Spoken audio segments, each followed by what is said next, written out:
Let's get started. Good afternoon, everyone, and welcome to the Brown University Masters of Science and Technology Leadership webinar. My name is Pete Chomowicz. I am the program director. And today I'm going to take you through a journey of our curriculum, the courses, our faculty, and I'll spend a bit more time than I normally do on a very unique aspect of our program called the Critical Challenge Project. So I'll share my screen now, and we'll get started.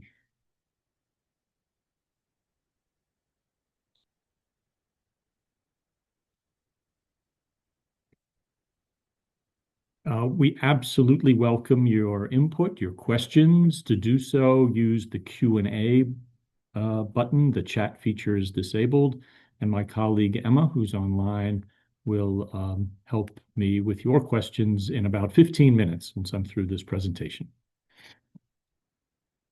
Here's the bumper sticker for our program. We build tech leaders.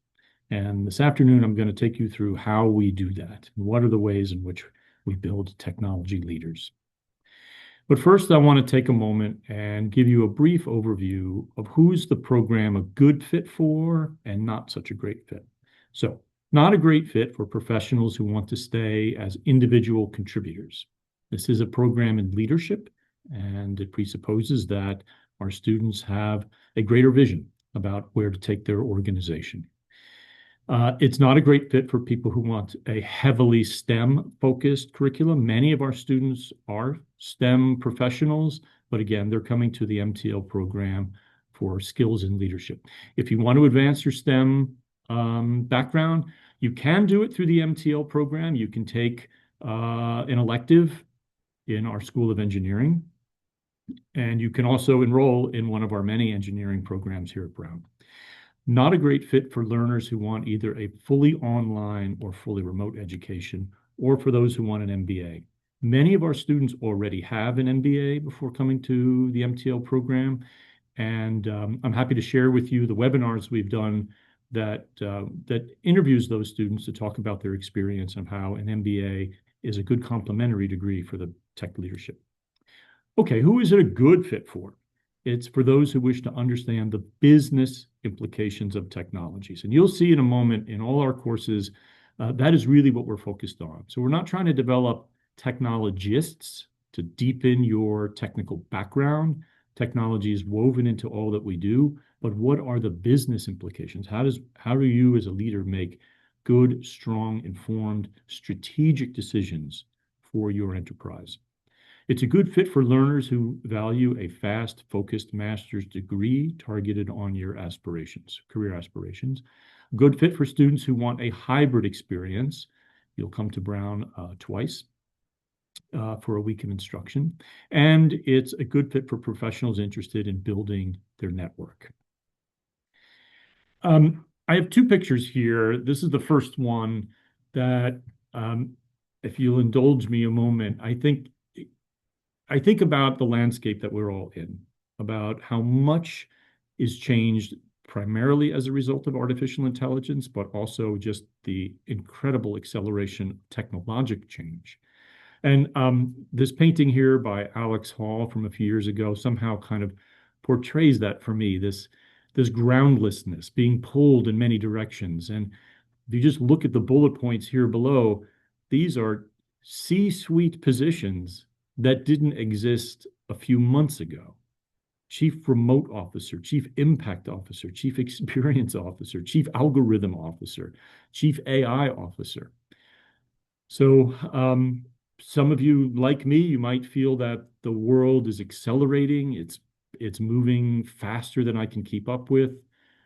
How do I do that? How do I stay informed? What are the skills that I need to future-proof my career, given that things are only going to continue to accelerate and change?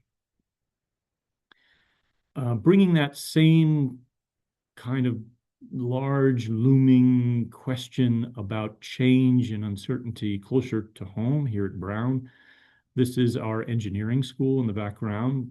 MTL is a Master's of Science through our engineering program in collaboration with them. Many of our faculty are on the faculty in the engineering school.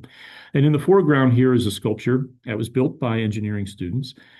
It's also has a functional purpose. It's a sundial, but it's a Mobius strip, right? One of these very simple yet deceptive um, objects in our landscape. It's a three-dimensional object that has one continuous surface. And to me, in the backdrop of engineering, it just reiterates this the complexity of the time that we live in and how this degree is created and continues to evolve to meet the needs of that complexity. So, what is it? What is this program? Our observation is that technology is undergoing and creating rapid and disruptive change. I think we can all probably agree to that. And so we've created a curriculum with courses in three broad areas: personal leadership development, analytical decision making, and strategic thinking, with the student at the center of it. The student's concerns are always guiding everything that we do. This whole experience, all of these courses are built upon a backdrop of technology. And it's from this observation, from this curriculum, rather, that we are transforming those working in technology into strategic, innovative, and impactful leaders prepared to meet the world's new and evolving demands. And how do we do that? Oops, excuse me. How do we meet this complexity head on? Well, it's through faculty in the School of Engineering, faculty in Cognitive and Psychological Sciences, the Watson Institute for International Public Affairs, Theater Arts and Performing Studies, the Nelson Center for Entrepreneurship from RISD. This photograph here is the Brown campus. So they come from all across our campus. They come from all across the city, other universities like the Rhode Island School of Design, and they come from beyond that. They come from industry. So many of our faculty have years, decades of executive experience in finance, technology development, law, architecture, engineering, journalism, design, and defense. So I'll take a few minutes now and walk you through our faculty and our curriculum. So in the personal leadership development area, a number of courses. Moving from left to right, Steve Sloman is a longtime faculty member here at Brown. He's written many books on the subject of decision making. So as a leader, when the landscape is uncertain and it's unclear, how does one make sound and informed decisions? Don Stanford, decades as a Brown alumni. He was one of the founders and the chief technology officer of one of the world's largest gaming companies. And he teaches a course on what are the ethical dilemmas that technology leaders face. Don's course particularly stresses the developments in AI. What are some of the AI ethical dilemmas that are emerging? And then in the gray box here on the right, you come to Brown twice. So you'll come in the fall semester and again in the spring for 4 days to work on two particular kinds of courses. So one is persuasive communication, taught by Barbara Tannenbaum and her team. So you will work with Barbara hands-on. So this is the kind of course you cannot do remotely. It is really a course in acting and performance. So again, as a leader, when you're in front of people, you're in front of a microphone, you're in front of a camera, what is developing that executive presence? So Barbara and her team work with our students closely one-on-one to help them develop those skills. Then you come back again in the spring to work with Ed Barrows on leadership, and some of his coaches, like Robin, has been a member of our program for many years, on developing what are your strengths, what are your skills, understanding who you are and the ways in which you want to improve yourself as a leader. Both Barbara and Ed, again, these courses, it's not something that you can do online. It is about being present with your colleagues, with your network, with your community. And our view of leadership is it's bespoke. It's custom to you. Each of us has unique skills and a unique background and a unique perspective on the world. And Ed and Barbara help you understand that and help you build and lean into the environment that you're in. In the analytical decision-making space, a number of courses, again, reading from left to right. Ruben, he teaches at RISD, he teaches at Brown, he's on the staff of the Washington Post, and he helps students use data visualization in presentations as a compelling tool to persuade one's audience. Banu teaches, she's on the faculty in the School of Engineering. She teaches 2 courses for us. One is entrepreneurial thinking. So that's developing the entrepreneurial skills within the individual. Adam teaches a course in predictive analytics, and the complement to that is taught by Amalia, who's on our faculty in the School of Applied Mathematics, teaching a course in descriptive analytics. Hang on 1 second, everybody. Excuse me. Whoops. My computer just sort of glitched on me. Okay, thanks. Sorry. So in the strategic thinking space, a number of courses. Stephen Porter is a Brown University polymath. He leads a number of climate research areas. He teaches in a number of different departments, and his course looks at the technological causes and solutions of climate change. Mike Paul is a veteran. He's a graduate of the program. He's a longtime career veteran in venture capital, and he teaches a number of courses in finance. Banu is back again in leading innovation strategy. So this is the complement to her first course, which is to develop an entrepreneurial mindset and skills within the individual. How do you then bring that and leverage an entrepreneurial positioning within a corporation? And I teach a course in strategic planning and futurism.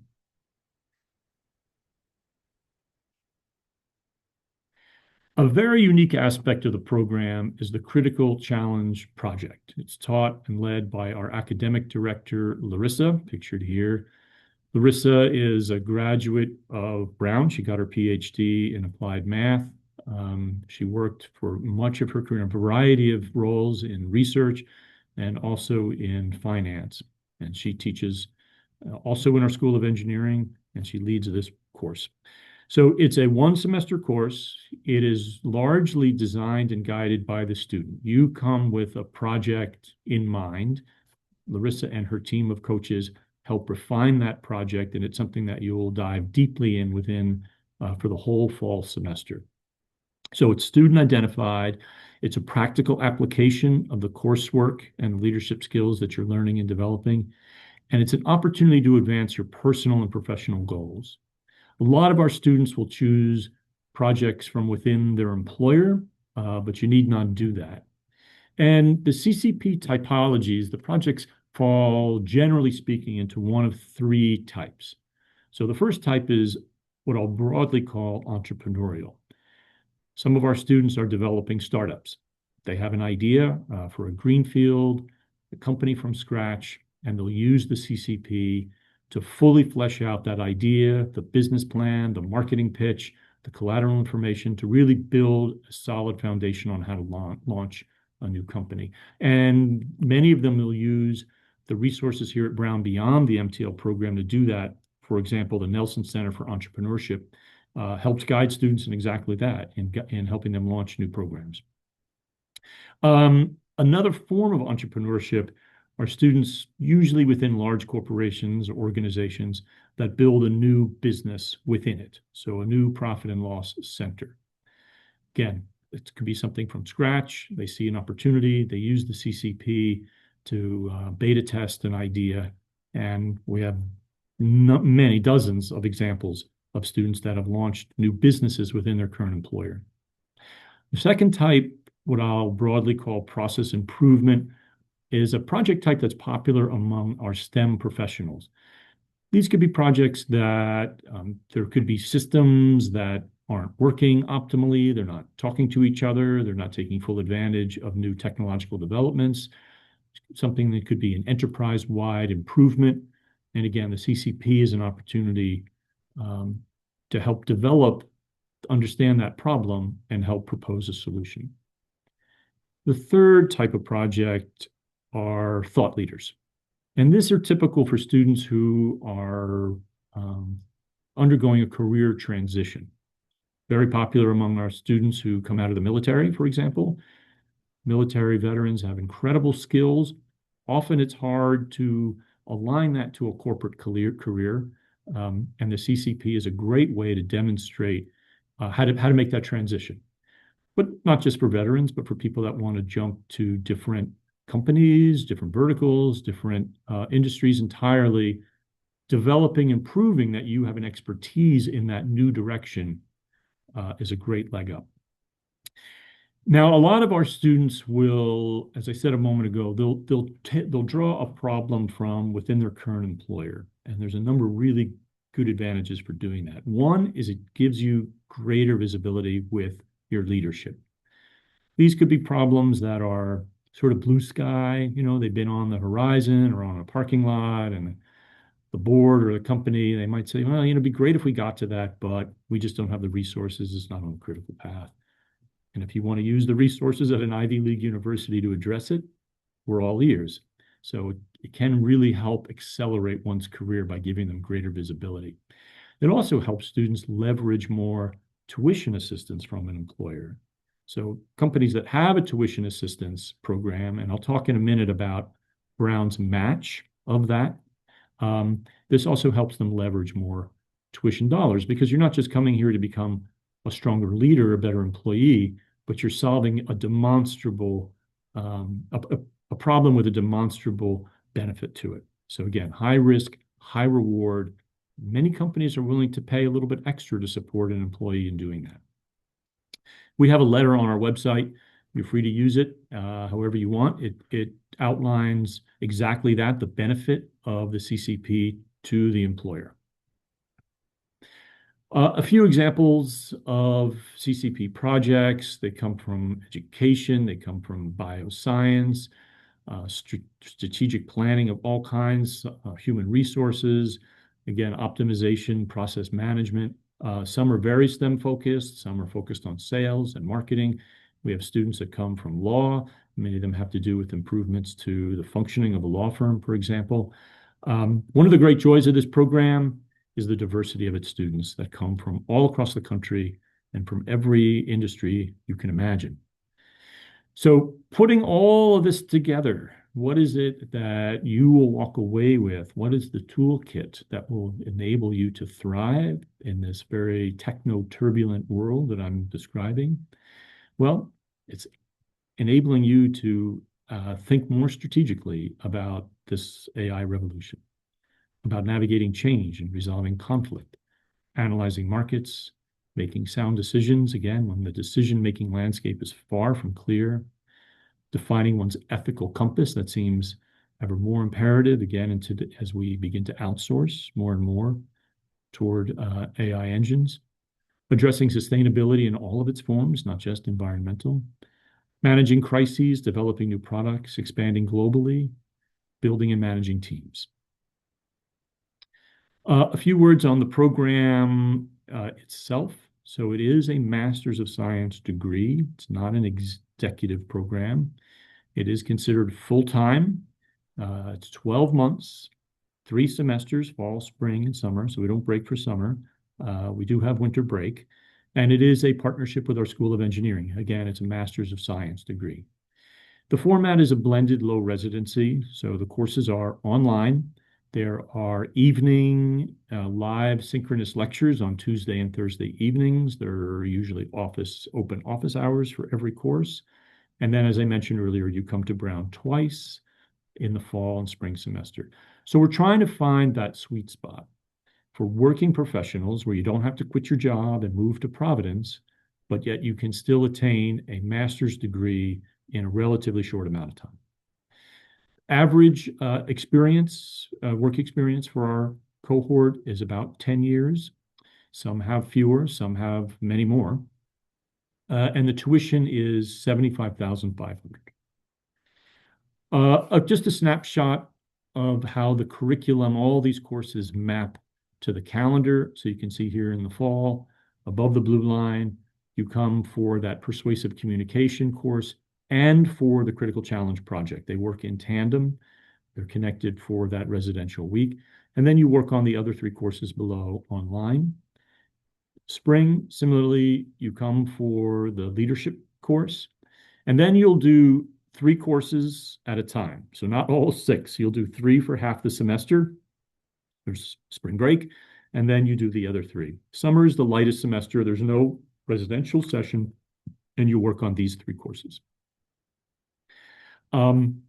The students come from big tech. They come from Amazon, Google. They come from defense like Raytheon or General Dynamics. They come from fintech. They come from renewable energy, oil and gas, government at all levels, federal, state, and local. Uh, and our students are all united despite this great diversity, and they find themselves at this intersection of strategy, business, and technology, and leadership, and desiring the skills in which to lead their organization in these turbulent times. Student ROI, about 84% promoted within a year of graduation, nearly half promoted while still in the program, and about a quarter are promoted to vice president or C-suite. I just have a few more slides here, a few words about the application itself. There's a form and fee. The fee is waived for all of you that are joining me this afternoon. There is a statement in 3 very short lengths, so 250 words each. So we're trying to get right to the point here. There's no kind of gotcha questions. Why Brown? What do you hope to learn while you're here? And how will you enrich others? This is a cohort-based model. We carefully curate the students that are admitted, again, to ensure this rich diversity in all of its forms. And what will you bring? What will you bring to their journey? Because you will work closely with each other. You will work on teams. We'll vary those teams by class and by semester. You'll work very closely with each other while you're here on campus. So what is unique about your background that you're bringing to help elevate the game for others? There's no GMAT or GRE required. And then there's a few other short questions. You should figure 20 to 25 hours a week, depends on the semester, of coursework. So how have you arranged your schedule to accommodate that? There's an opportunity for you to tell us anything else that we would like to know, the admissions committee, that's not in these questions. And for some of you, your undergraduate years might have been not as you would have liked. There are lots of reasons for that, and there's an opportunity for you to discuss your GPA. There are 2 ways to have an interview. You can either schedule one with myself and our academic director, Larissa, or you can record 2 short video responses. It's up to you. One is not better than another. I'm just trying to accommodate busy schedules. And then 3 letters of recommendation, your resume or curriculum vitae. And then official transcripts from your undergraduate and graduate degrees. So you can see here threaded throughout this and in big print on the right, if there's one tip I can give you about your application, it's be specific. Brown wants to ensure that you understand this program. This program is unique. There are not others like it. So is this a program for you? Being online with me this afternoon, that certainly demonstrates your inquisitiveness, that you want to understand the program if it's a good fit. Take a good look at our website. Look through the course descriptions. Look up our faculty. Read what they've written. Who are they? Their profiles. So the more specific you can be that this is a program for you, the stronger your application. And that's certainly true of your references.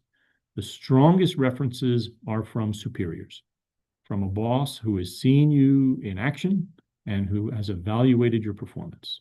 Those are the strongest references from current or past employers. Weak references are from friends, from colleagues, ones that might be kind of rather out of date. We want to understand how you've performed in a professional setting. And the same is true for your resume. Be specific about your contribution to your organization. Application dates, there are 2 to be mindful of. We have our second priority review is April 1st, and the final deadline is June 15th. If you're international, note we need a bit more time to process your application, so the final deadline for you is May 15th. Priority deadline, we work on a rolling admission basis. So as the seats fill up, the admission will become more competitive. And the same is true for our scholarships. Scholarship money will run out toward the end of the application cycle. So the sooner you apply, the better chance you have of being admitted and the better chance you have of receiving a nice scholarship. And speaking of scholarships, we offer a number of them. We offer up to 30% of the total tuition bill as a merit scholarship. There's nothing you need to do to apply for that. All applicants are considered by our scholarship committee for a merit scholarship. It is based solely on the strength of your application. We have a employer tuition match. So for those of you that have an employer with a tuition assistance program, we will match up to 20% of the total tuition bill. That's $15,000 from Brown to match your employer's contribution. And if any of you have an alumni referral, a Brown graduate in any Brown program, we would honor that with a 10% alumni referral. We also have a number of B2B partnerships with corporations around the world. And if you think that your company might have one of them, then just shoot me an email and I'll let you know if we do. Note, these scholarships are not additive. You would qualify for the largest, you'd be awarded for the largest of those that you qualify for. And lastly, I want to introduce my colleague, Morgan Linsmeyer. She is a graduate recruitment manager. So you can reach her in the phone number here, professional@brown.edu. Morgan can also answer any questions you have about the program, the curriculum, scholarships, visas, if you're international, anything at all. Okay, that is my last slide. And I'm going to now turn it over to Emma to see what kind of questions we might have from our audience. Emma? Yes, so a reminder that if you have any questions, please insert them in the Q&A box at the bottom of your Zoom screen. The first question that we have, going off the topic of entrepreneurship, are there any classes or curriculum overlaps with the Prime program that pertain to commercialization? One of the topics that interests me is understanding the roadmap from an idea to IP and raising capital to ultimately starting a company and issuing stocks. Great question. Yes, the Prime program, I think the E in Prime is entrepreneurship. We do have a couple of courses that focus on entrepreneurship. I talked about them, led by Banu. Your CCP could be devoted 100% to that topic. And the person who runs it, Larissa, worked in finance for her whole career. So you have, and then of course you have the finance faculty as well that can help you navigate the ways in which you might take a company public. And I talked about the Nelson Center of Entrepreneurship, which would help you, is a resource. But there is not an overlap per se with Prime, other than that Larissa teaches in the Prime program. They both leverage the Nelson Center heavily for students developing their project and their company ideas. Thank you. Our next question is asking, what is the day-to-day schedule like when we are in residential sessions? It's always a Thursday to Sunday. So you'll start Thursday morning early, 8 a.m., and you go all day. And there are evening events as well. There are dinners, there are student mixers, sometimes there's guest events. And then we wrap up on Sunday, midday, usually around 3 p.m. So most students will come to Brown the night before, Wednesday night. We have a relationship with the hotel right next to our building called the letter A Loft, and you can get a preferred rate there. And it's just a short walk to our building. Thank you. The next question that is in here, what returns have you seen for alumni in their careers after completing the program?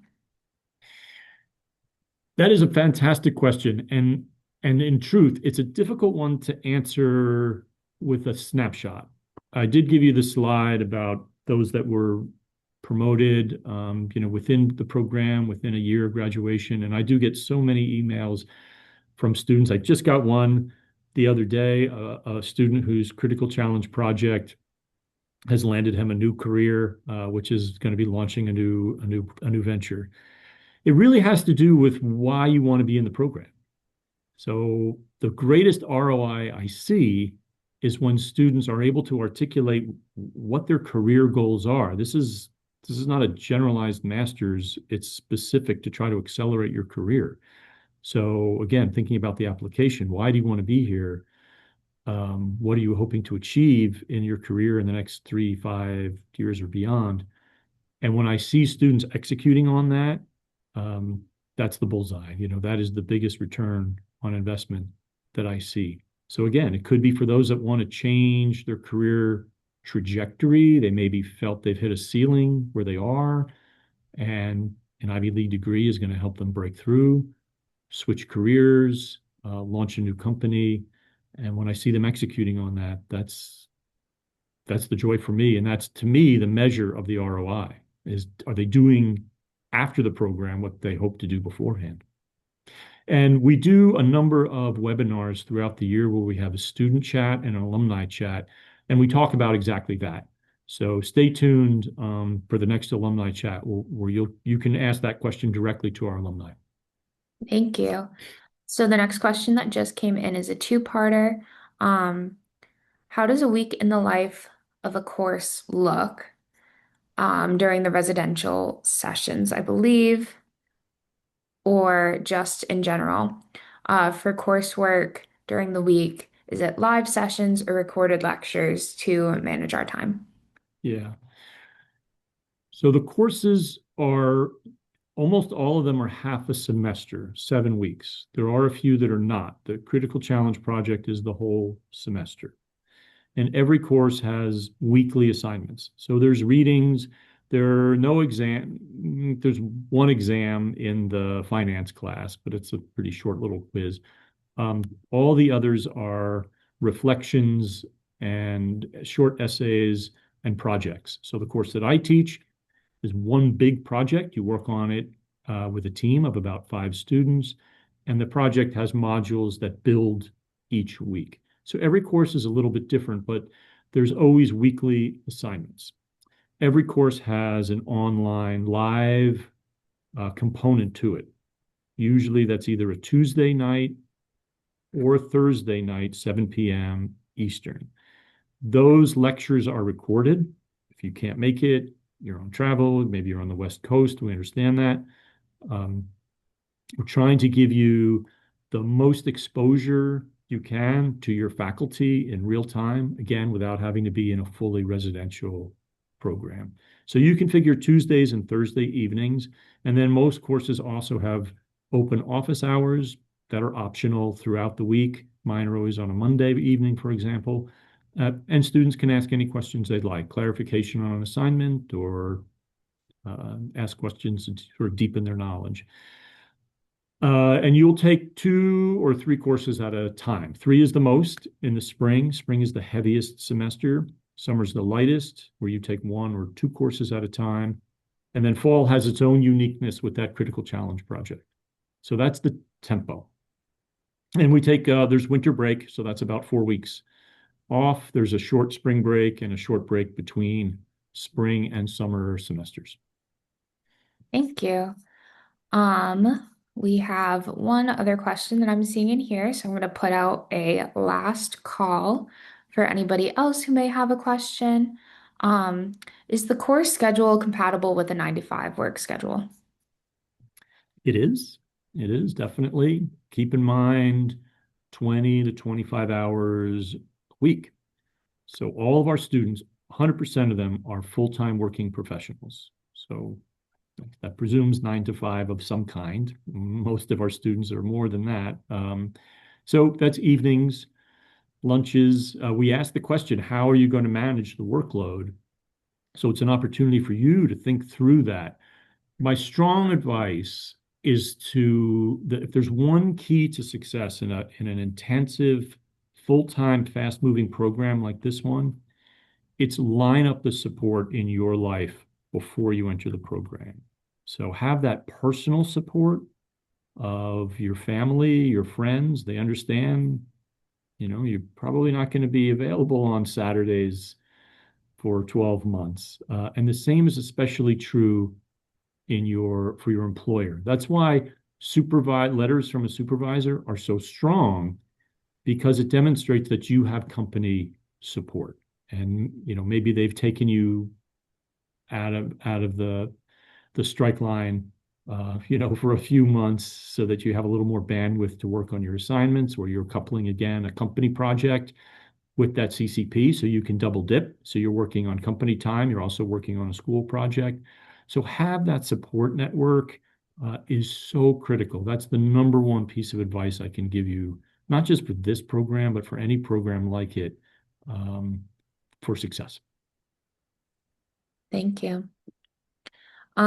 Is there a specific day every week when online assignments are due? Typically, it's the end of the week on Sundays. It does vary by course, but usually it's the end of the week. Thank you. And the last question we have in here. Oh, just kidding. Mm. Um, but another question for the rolling admissions policy. Does this mean if we submit prior to the deadline, we may receive a response sooner and have a higher chance of admission than if we submit closer to the deadline? So yes, you would receive, you would, as long as we have the seats available, yep, it's a higher likelihood for admission. Um, and because it's rolling on a rolling admission basis, once you have your interview, that's the last step so you'll submit everything. And then, so the priority deadline is you submitting by that date. Your references can come in after April 1. Once all that is received by Brown, we then schedule your interview, which is very short, 15 minutes. And then you'll receive your notice of acceptance and the scholarship together about 2 weeks after that interview. Thank you.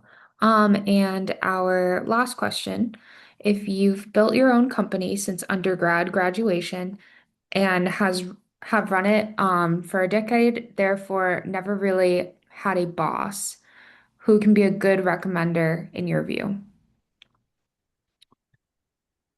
Um, I suppose if you have a partner in the company, if you have clients, key stakeholders, so people outside the company that you interact with professionally, investors, those would be good letters. Thank you. And that is everything. Thanks, Emma. Thank you all very much for joining us. It's been a great pleasure. If you have any questions at all, remember you can reach out to Morgan, you can reach out to me, we can jump on a Zoom or a phone call. Happy to take any other questions or interests that you have in the program. Thanks again, everybody. Take care.